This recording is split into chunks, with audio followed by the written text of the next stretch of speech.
Hi again, and welcome to our final Library 101 video on virtual programming. This one is on virtual adult programming. Because of the nature of our current world, many adult librarians are scrambling for virtual programming ideas to keep adults interested. The goal of this video is to provide those librarians with some ideas and short explanation of them so that they have a little bit of help moving forward.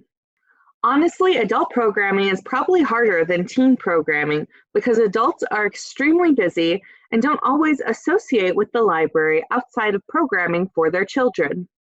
This might be the perfect time to reach those parents because they do not have all of the extra obligations currently.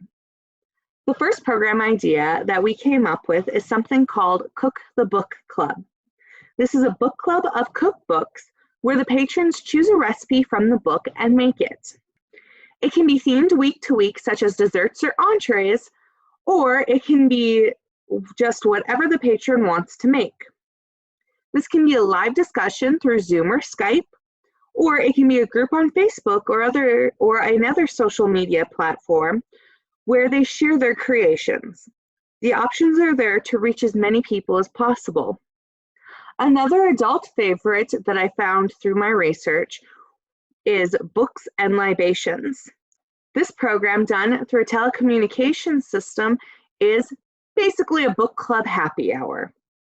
The group could choose a theme for drink and book, or just have a discussion about the current books they are reading and why they chose the drink they have. Book Bingo. This is a favorite at the North Dakota State Library. It is a passive program that we encourage during summer reading. Though we make ours to reflect the summer reading theme of the year, there are plenty of different formats out there that can be used. The best part is, after someone fills it out, they can be entered into a drawing to win a prize at the end of the program period. Our program goes until the end of the summer, but they can be set for any time frame. Maker Monday is basically adults' arts and crafts.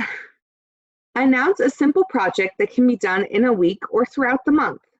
Some libraries do a program like this weekly and some do it monthly, so it depends on how crafty you think your community is. The same with children's crafts. You could provide the materials at a curbside pickup for however many people you can, or you could just post a list of materials and an instruction video for them. Then encourage the patrons to share their own creation video or a picture of their item. Use social media to get your local crafts group involved in this for extra support. Again, this video is by no means a comprehensive list of all of the adult programs that can be done virtually. It is only meant to be an ideas list to get you started. If you have any questions, please feel free to email me at ndsltrain@nd.gov.